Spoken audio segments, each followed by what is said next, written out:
What is it like to experience intuitive animal communication? What does it feel like to be an animal communicator?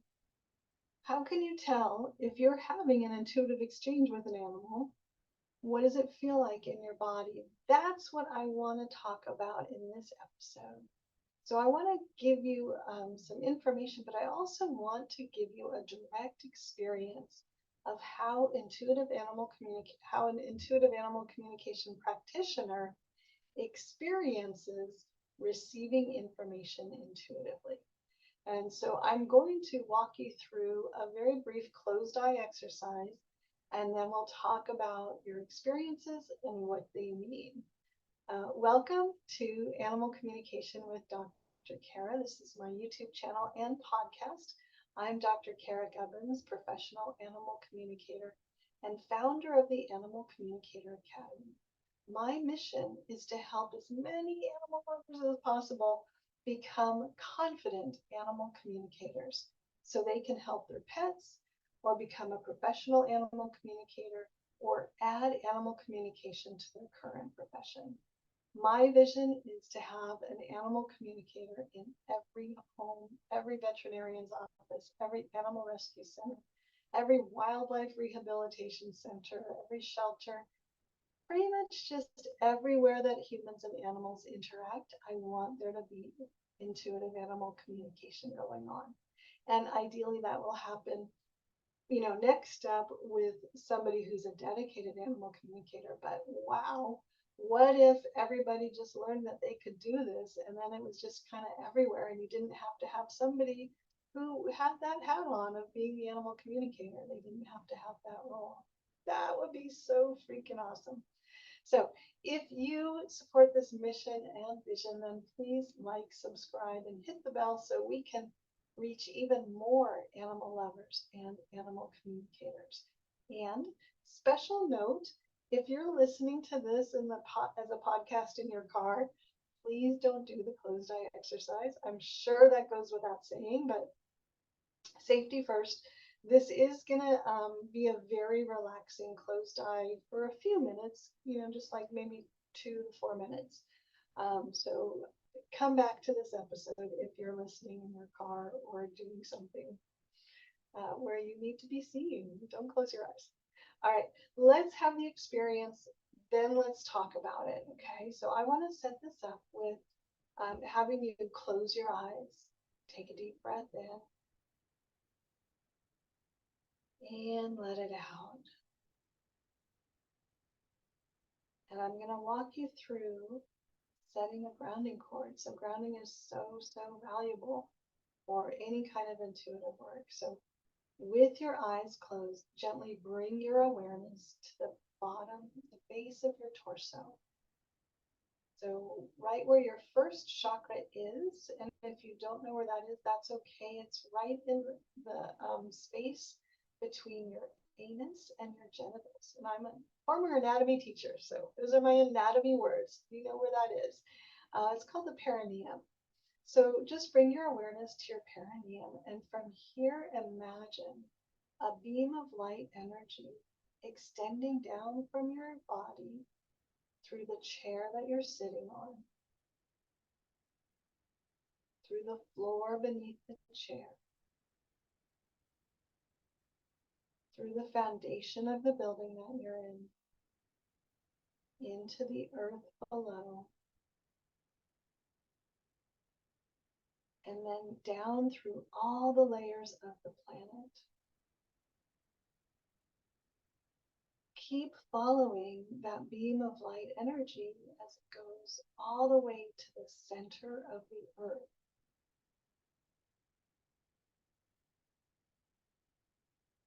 Once it reaches the center of the earth, either find or create a way to anchor it right there in the middle of the planet. And you can be as serious or as silly as you want, as literal or as metaphorical, but anchor that beam of light energy right in the middle of the planet. Once that's complete, you've now set your energetic grounding cord. So with your eyes still closed, take a moment to notice what you notice.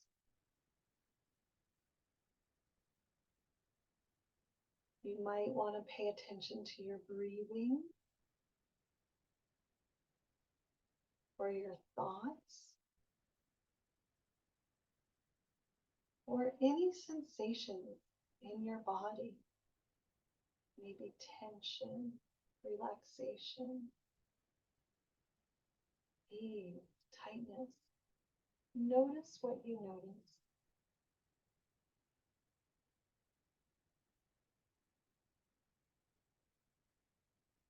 Now I want you to breathe into your heart, inhaling new energy into your heart.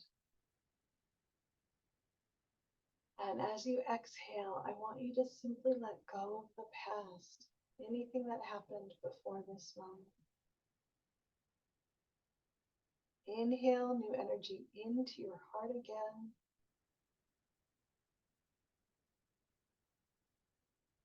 And as you exhale, let go of the future, anything that's going to happen later after this moment. Let's do one more breath, inhaling new energy into your heart center.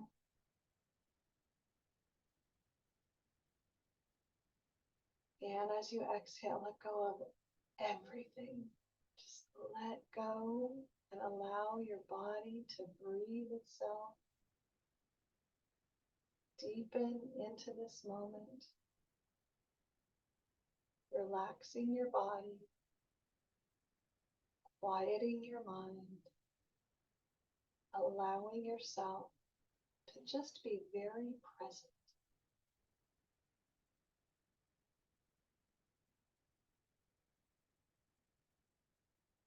Now we're going to move into the exercise, keeping your eyes closed. I want you to imagine that you're at a beach. What's the first thing that you notice?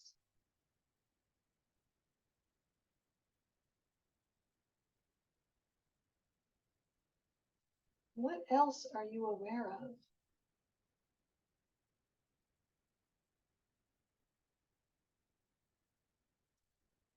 Take a moment to slow down and just document in your mind, eyes still closed, body still relaxed. What happened first? What happened second?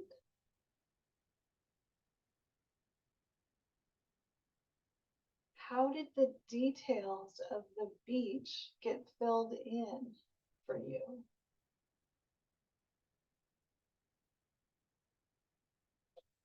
Did you see something? Did you smell something? Perhaps you heard something. Or did you just know you were there? There's no right or wrong.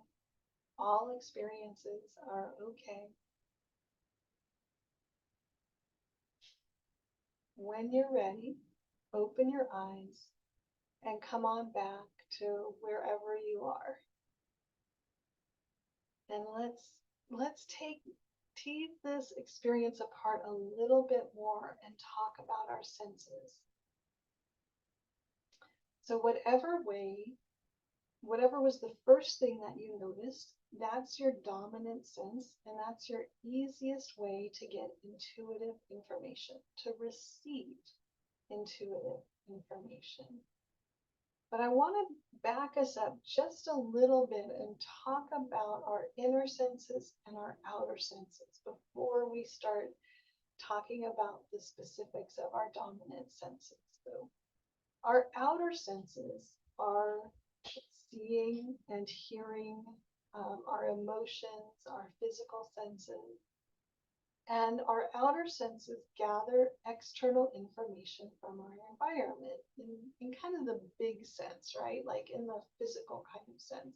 The sound waves come to our ears, the light waves come to our eyes, the vibrations of noise or movement come to our bodies. So what we're doing here is closing our eyes and focusing inward. And we're focusing on our inner senses. So our inner senses, by focusing in on them, we're narrowing our awareness down to very subtle levels of intuitive information that's conveyed in the energy around us. So it's not a molecule, it's not a wave, it's not pressure, it's energy.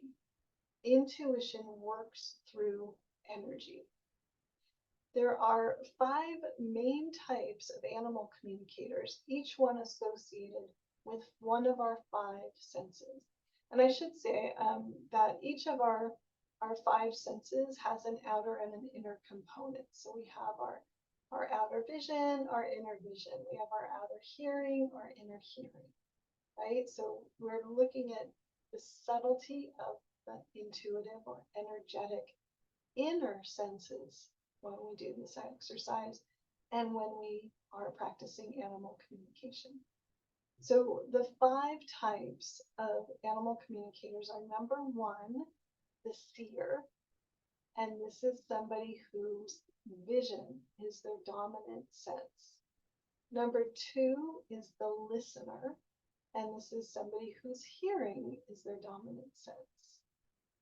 3 is feeler, somebody who is very much centered around emotions and feelings. Number 4 is the sensor, and this is somebody who is very acutely aware of body sensations. And then the 5th type is the knower, and this is somebody who has the ability to just have direct knowing. It's like it's also called claircognizance. So which type are you?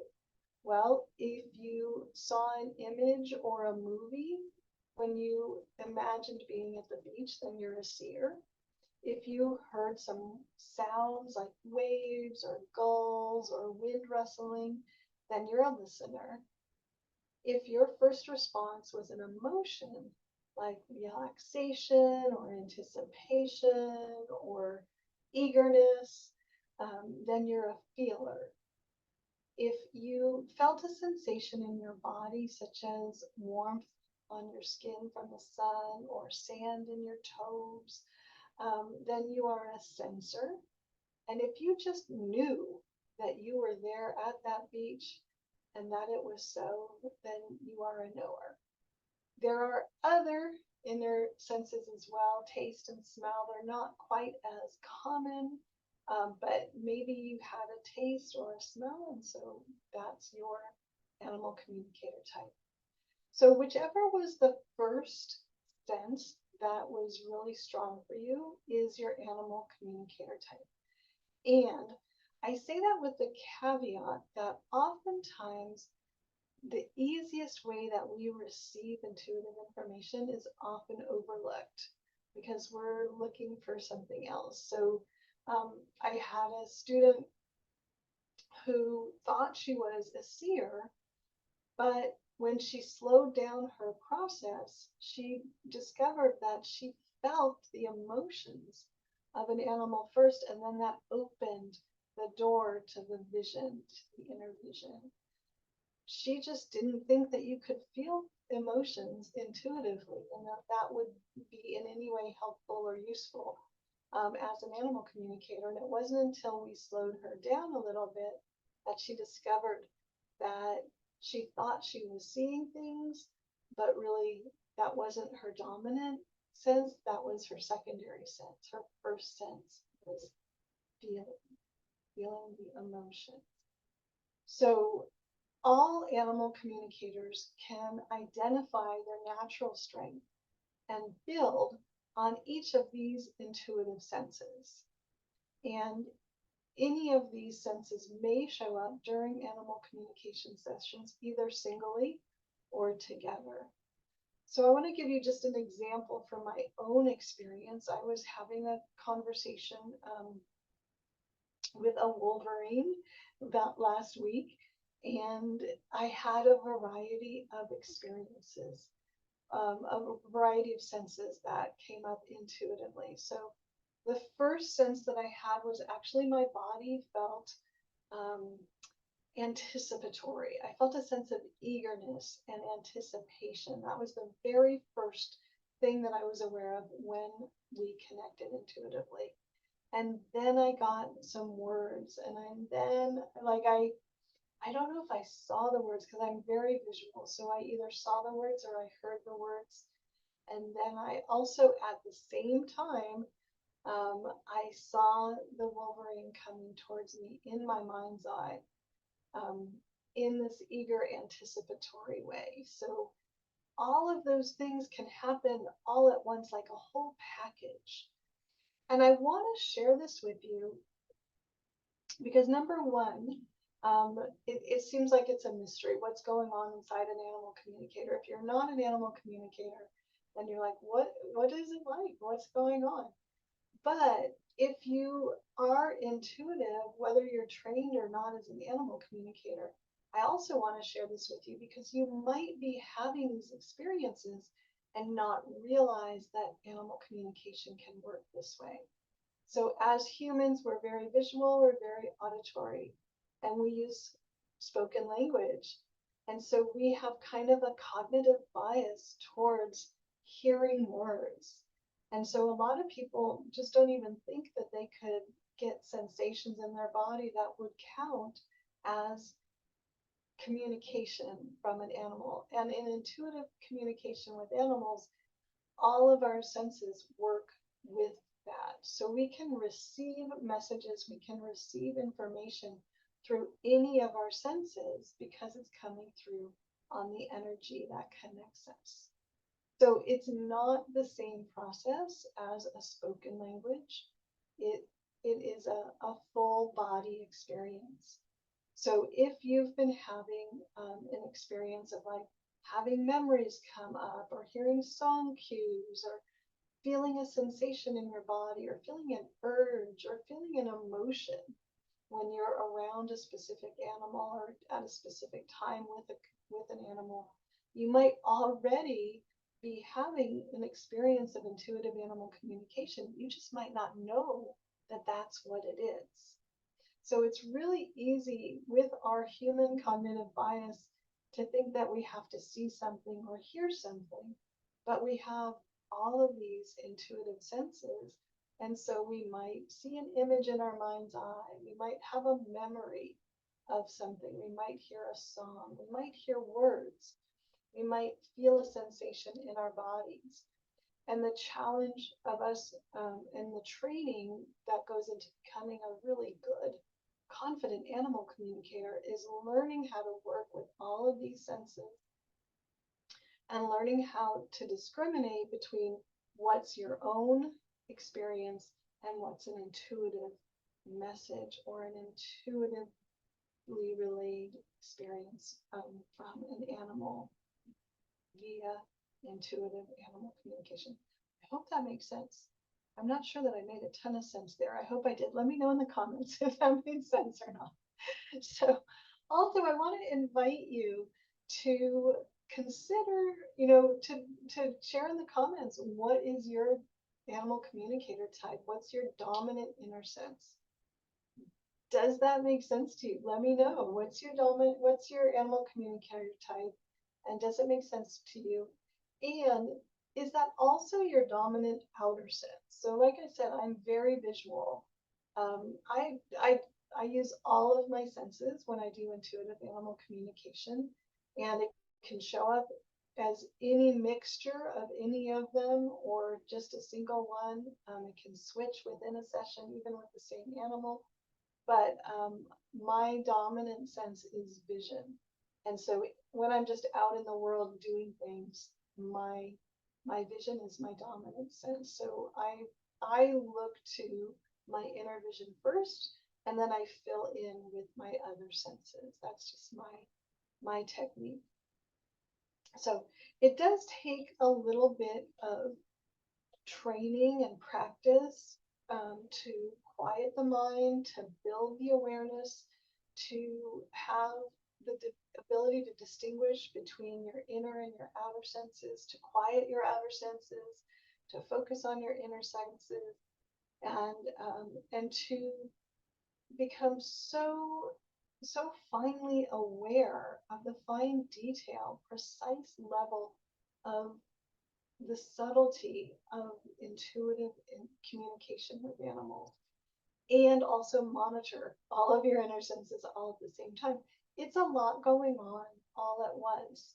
And so it does take a while, it does take some training for that ability to really grow, to really blossom, to become very strong, and to be an animal communicator that can easily move back and forth between communicating with a person, communicating with an animal, and not lose anything in translation, but also have the ability to shift within their minds to focus in different directions. So I really say that learning animal communication is about developing our awareness. And so we're just getting more and more finely tuned to more and more subtle levels of awareness and training those inner muscles to be able to follow our lead, to focus where we need to focus, to have spoken conversation with the people, to have intuitive conversation with the animal, and relay back and forth.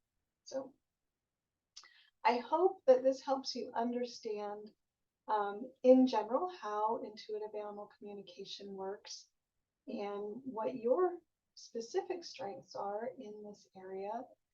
And so, my last question for you is, what's possible for you now with this understanding? How does that change what you're going to do going forward? How does that change how you understand what's been happening up till now?